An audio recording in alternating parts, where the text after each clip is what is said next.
তখন প্রায় 11:30। বৃষ্টি পড়ছিল টিপটিপ করে, কিন্তু বাতাসে একটা ভারী গন্ধ, যেন কাদা, পুরনো ধূপ আর ভেজা মাটার সঙ্গে কিছু একটা অদ্ভুত মিশে গেছে। আমি অরিন্দম অফিস থেকে ফিরছি। আজ একটু দেরি হয়ে গেছে। ফাইল জমা দিতে গিয়ে হেডের টেবিলে প্রায় আধ ঘন্টা আটকে পড়েছিলাম। বাইরে তখনও ঝড়ের মতো বৃষ্টি, ছাতাটা উল্টে গেছে 3 বার।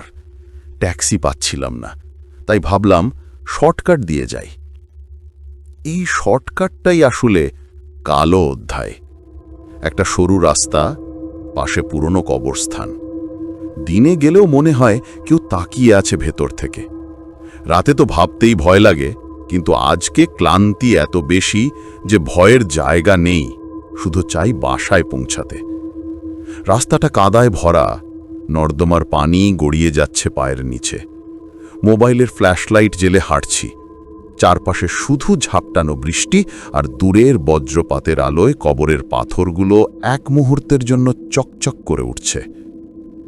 আমার মা সবসময় বলতেন, ওই রাস্তা দিয়ে যাস না রে অরিন্দম, বৃষ্টি পড়লে ওখানকার মাটি নড়ে, মৃতেরা শান্ত থাকে না। আমি হাসতাম। অবশ্য ছোটবেলায় একবার ওই রাস্তা দিয়েই হারিয়ে গিয়েছিলাম। মনে আছে, কিছু দূর গিয়ে আমি কবরের পাশে একটা কালো কাপড় দেখেছিলাম, নড়ছিল হালকা করে। ভেবেছিলাম বাতাসে উঠছে, কিন্তু পরে মনে হয়েছিল না, কেউ সেটা টানছিল। আজও সেই মনে পড়া ভয়টা যেন বুকের মধ্যে টিপটিপ করে উঠছে বৃষ্টির সুরে। হঠাৎ একটা শব্দ হলো, ছপ। কাদার মধ্যে যেন কেউ পা ফেলল, একদম আমার পাশে। আমি থেমে গেলাম। ফ্ল্যাশলাইট ঘুরালাম ডান দিকে।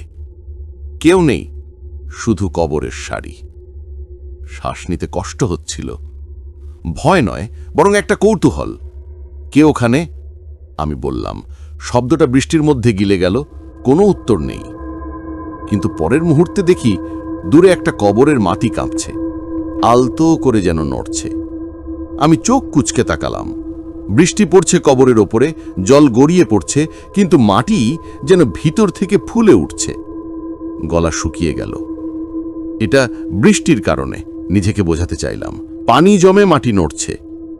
তবুও চোখ সরাতে পারছিলাম না।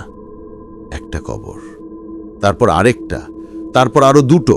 সবগুলো যেন নিঃশব্দে হালকা কাঁপছে, যেন নিচ থেকে কেউ নিঃশ্বাস নিচ্ছে। বজ্রপাতের আলোয় এক মুহূর্তে দেখি একটা হাত, কালো, পচা, আঙুলের নখগুলো সাদা হয়ে উঠেছে পানিতে ভিজে। কবরের মাটি ভেদ করে হাতটা বেরিয়ে এসেছে। আমি পিছিয়ে এলাম এক ধাপ। মাথার ভেতর ঘুরছে, না না, এটা চোখের ভুল, এটা সম্ভব না। হঠাৎ কেউ ডেকে উঠল, অরিন্দম। আমি জমে গেলাম। শব্দটা এলো পেছন দিক থেকে। একটা কাঁপা, ভারী, গভীর কণ্ঠস্বর, যেন কারো গলা পচে গেছে অনেক আগে। ধীরে ধীরে ঘুরে তাকালাম। পেছনে কেউ নেই, শুধু বাতাসে কুয়াশার মতো বাষ্প উঠছে, বৃষ্টিতে গলে যাচ্ছে চারদিক। হৃদয়পিণ্ডটা যেন ছিঁড়ে বেরিয়ে আসছে বুক থেকে। আমি দৌড়াতে চাইলাম, কিন্তু পা যেন আটকে গেল কাদায়। তারপর আবার অরিন্দম, এইবার অনেক কাছ থেকে। আমি চিৎকার করে উঠলাম, কে কে সেখানে? ঠিক তখনই দেখি একটা কবরের পাশে দাঁড়িয়ে আছে এক মেয়ে। চুল ভেজা, চোখ দুটি কালো কুয়াশায় ঢাকা, মুখে হালকা হাসি। তার পরনে ছিল সাদা সালোয়ার, কিন্তু তাতে কাদা আর রক্তের দাগ। সে তাকিয়ে শুধু বলল, তুমি ফিরতে পারবে না। বজ্রপাতের আলোয় আমি স্পষ্ট দেখলাম তার পায়ের নিচে কোনো ছায়া নেই। আমি পেছন ফিরেই দৌড়াতে শুরু করলাম। পিছন থেকে শুনতে পেলাম একসাথে অনেকগুলো গলা, অরিন্দম, অরিন্দম, আমাদের সঙ্গে চলো। বৃষ্টি তখন যেন আরো জোরে পড়ছে।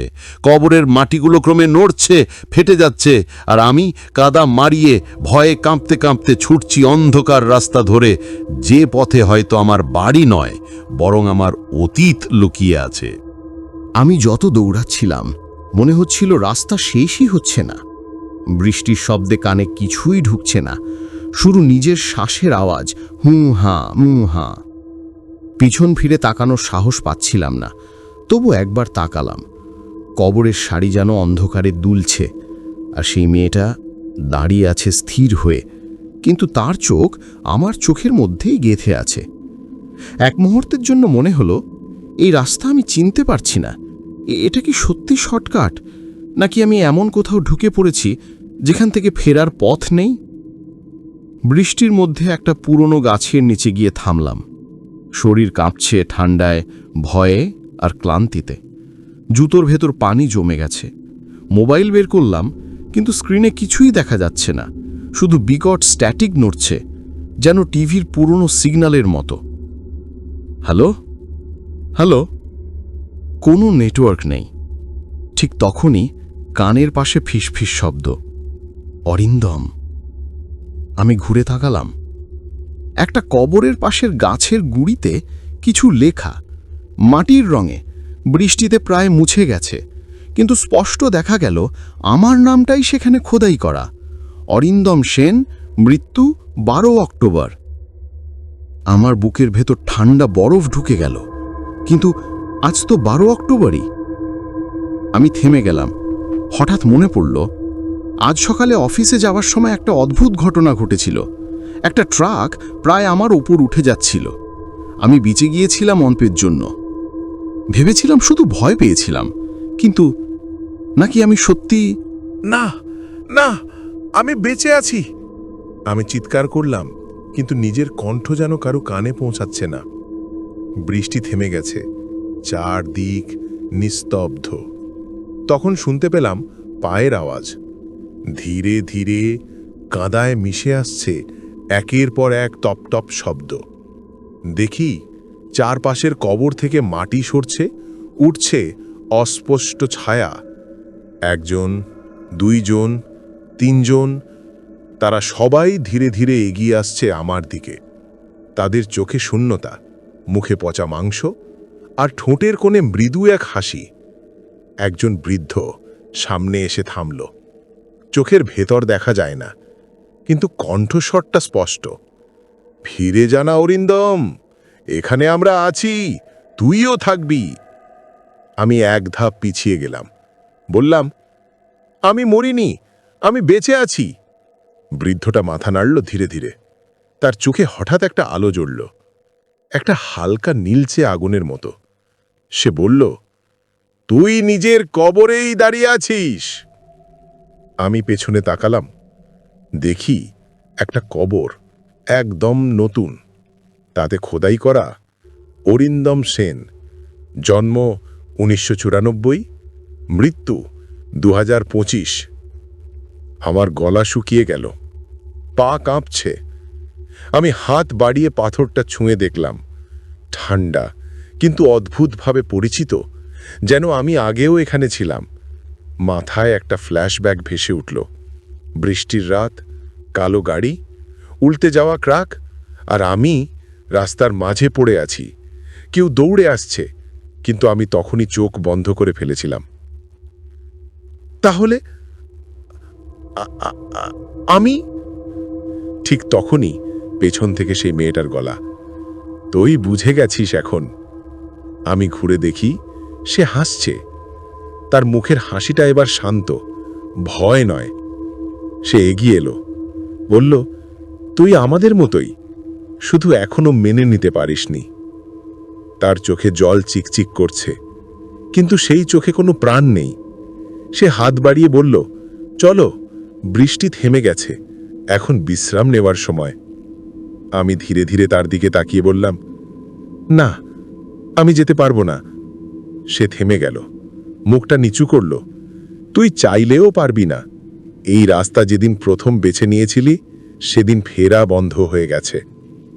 আমি দৌড় দিলাম আবার, কিন্তু এইবার রাস্তা যেন ঘুরে ফিরে একই জায়গায় নিয়ে যাচ্ছে।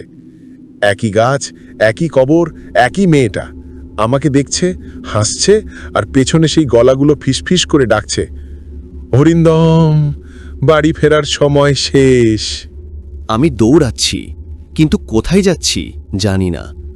প্রতিবারই রাস্তা ঘুরে ফিরে সেই একই জায়গায় নিয়ে আসে। সেই গাছ, সেই কবর, সেই মেয়েটা। বৃষ্টি থেমে গেছে, কিন্তু বাতাসে এখনো কাঁদার গন্ধ। কেউ যেন ফিস ফিস করে বলে চলেছে, ফিরে যা, ফিরে যা। আমি কানে হাত দিলাম, চেঁচিয়ে উঠলাম, থামো, আমি বাঁচতে চাই, আমি এখান থেকে বের হতে চাই।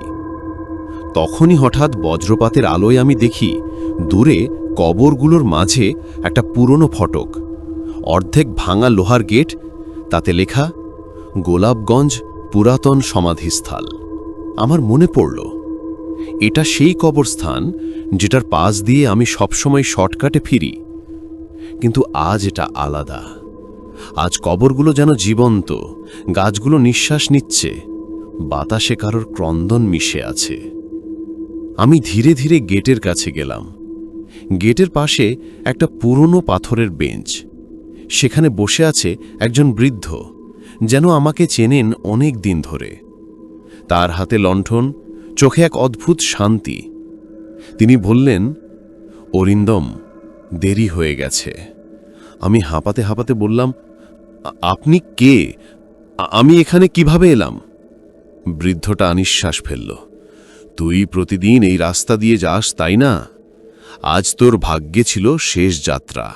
ট্রাকটা যখন তোকে আঘাত করে, তখনই তোর সময় শেষ হয়ে গেছিল। আমি মাথা নাড়লাম জোরে।